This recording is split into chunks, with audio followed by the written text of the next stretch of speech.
Hi friends, welcome to my channel. ఈరోజు నేను మీకు ఎంతో ఇష్టమైన, నాకు కూడా ఎంతో ఇష్టమైన పెసరట్ని ఏ విధంగా చేయాలో 3 రకాలుగా చేసి మీకు చూపిపోతున్నాను. ఇది చాలా హెల్తీ బ్రేక్ఫాస్ట్. మన పిల్లలకి, పెద్దలకి, మన ఇంట్లో వాళ్ళకి కూడా చాలా ఈజీగా హెల్తీ అయిన బ్రేక్ఫాస్ట్ని మనం చేసి పెట్టచ్చు.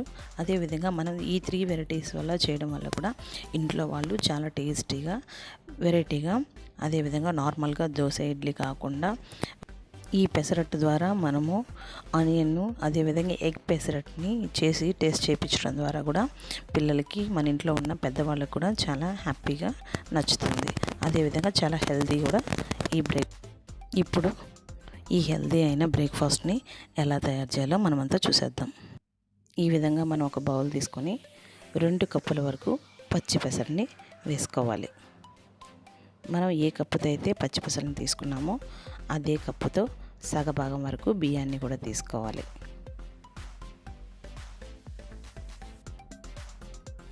ఈ విధంగా సగం కప్పు బియ్యాన్ని కూడా తీసుకున్న తర్వాత ఈ మూడింటిని మునిగేంత వరకు మనం నీళ్ళతో నానబెట్టుకోవాలి. ఈ విధంగా మనం 6 గంటల ముందైనా నానబెట్టుకోవచ్చు, లేదా ఒక రోజు ముందు అంటే రాత్రి మనం నానబెట్టుకున్నామంటే తెల్లవారుజామున మనకు కావాల్సిన పెసరట్లు అనేది వేసుకోవచ్చు. ఈ విధంగా ముందు రోజు రాత్రి నానబెట్టేసుకుందాం.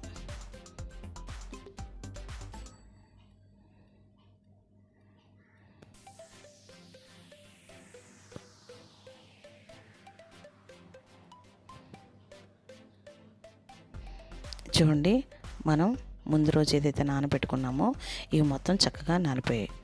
ఏదైతే మనం నానబెట్టుకున్నామో వీటన్నిటిని కూడా 1 or 3 times దాకా మనం బాగా వాష్ చేసి పక్కన పెట్టుకోవాలి. ఈ విధంగా మనం కలుపుతూ మొత్తాన్ని వాష్ చేసుకోవాలి. ఈ విధంగా 3 times వాష్ చేసుకున్న తర్వాత, ఇలా 3 times వాష్ చేసుకున్న తర్వాత ఈ విధంగా రెడీ చేసుకోవాలి. దీన్ని మనం ముందు రోజు నానబెట్టేటప్పుడైనా వాష్ చేసుకోవచ్చు, లేదంటే తర్వాతైనా వాష్ చేసుకోవచ్చు. ఇందులోకి మనం కొంచెం అల్లాన్ని, అదేవిధంగా కొంచెం, నేనైతే కల్లుప్పుని తీసుకుంటున్నాను, మీరు సాల్ట్ అయినా తీసుకోవచ్చు. ఈ మొత్తం మిశ్రమాన్ని కలిపి మనం గ్రైండ్ చేసి పెట్టుకోవాలి. ఈ మొత్తం మిశ్రమం మనం దోశ పిండి ఏ విధంగా అయితే ఉంటుందో అదేవిధంగా మనం మిక్సీలో ఈ విధంగా మొత్తాన్ని మెత్తగా గ్రైండ్ చేసుకోవాలి. చూడండి, పెసరట్టు వేసుకోవడానికి మనకి పిండి అయితే రెడీ అయిపోయింది.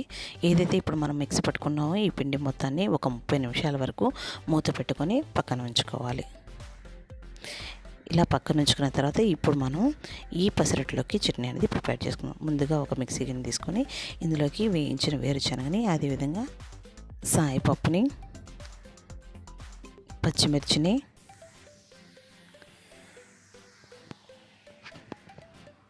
చింతపండు, కొంచెం ఉప్పు, కొన్ని రెమ్మలు తెల్లగడ్డలు వేసి ఈ మిశ్రమాన్ని మొత్తాన్ని మనం మిక్సీ పట్టుకోవాలి. ఈ విధంగా మనం పెసరట్లోకి చట్నీని రెడీ చేసుకుంటున్నాం. ఈ విధంగా మిక్సీ పెట్టుకున్న తర్వాత ఇది మొత్తాన్ని ఒక బౌల్లో తీసుకొని దీనికి సంబంధించిన తాలింపుని వేసుకొని పక్కన పెట్టేసుకోవాలి. ఇప్పుడు మనం ఏదైతే ఆనియన్ పెసరట్టు ఉందో ఈ పెసరట్టుని ప్రిపేర్ చేయడానికి కొన్ని ఆనియన్స్ని, అదేవిధంగా కొత్తిమీరని కట్ చేసి పక్కన పెట్టుకుంటాం. ఈ విధంగా పక్కన పెట్టుకున్న తర్వాత ఇప్పుడు మనం ముందుగా ప్రిపేర్ చేసుకున్న ఈ పిండిలోకి 2 స్పూన్ల జీలకర్రను వేసి మొత్తాన్ని బాగా కలుపుకోవాలి.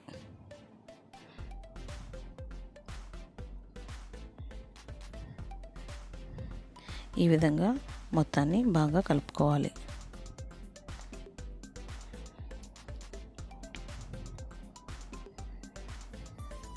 ఈ విధంగా కలుపుకున్న తర్వాత ముందుగా మనం స్టవ్ ఆన్ చేసుకొని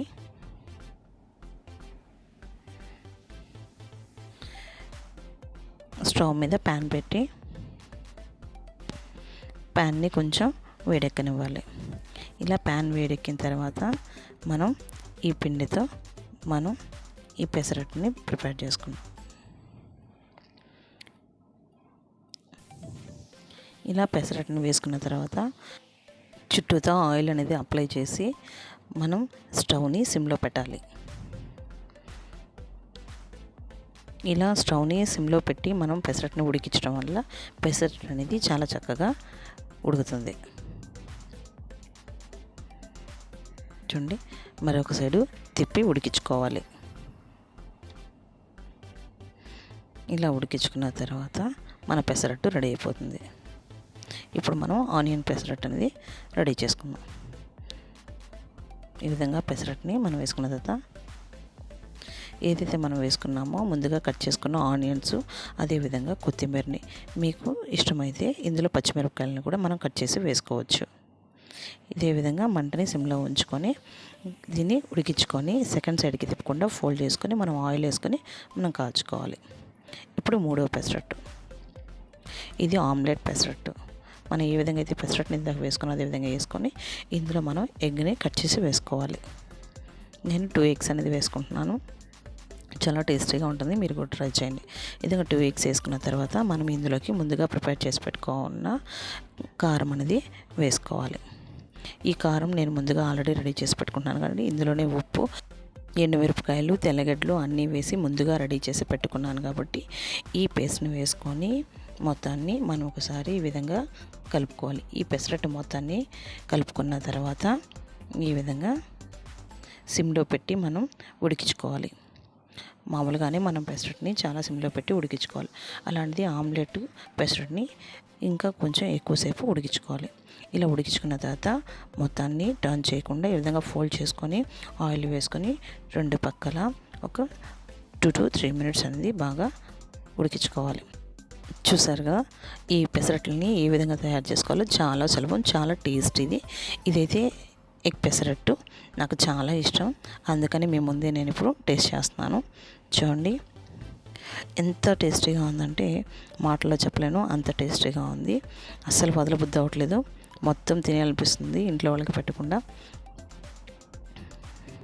చాలా చాలా టేస్టీగా ఉంది. మీరు కూడా ఖచ్చితంగా ట్రై చేయండి. చాలా హెల్దీ బ్రేక్ఫాస్ట్. మీరు కూడా మీ ఇంట్లో ట్రై చేసి ఎలా ఉందో నాకు కామెంట్ చేయండి.